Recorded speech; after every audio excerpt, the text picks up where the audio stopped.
એક દી એક ભાઈ નોકરી ગોતવા ગયો, કોઈએ કીધું ઉંમર કેટલી? કે 58 વર્ષ. તો કે 58 રિટાયર થાય? તો કે પેન્શન આપો. એ ન મળે તો કે આ નસીબ ફૂટી ગયા કહેવાય. એમાં એક ભાઈએ કીધું કે અમુક વસ્તુ ફૂટી ગયા પછી કિંમત ન હોય. તો કે કેમ? કે બંદૂકમાંથી ગોળી ફૂટી જાય પછી ફોઈતરાને કોઈ 50 રૂપિયા ન આપે.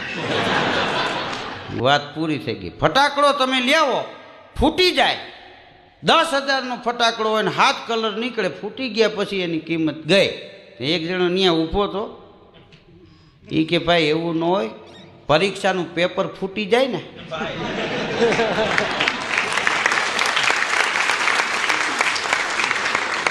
ગામમાં ધરણાથી બોલી જાય.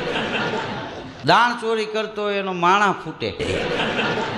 તો શું થાય? કે બધી વસ્તુ ફૂટ્યા પછી કિંમત નહીં, અમુક ફૂટ્યા પછી જ એની કિંમત થાય. ત્યાં સુધી એની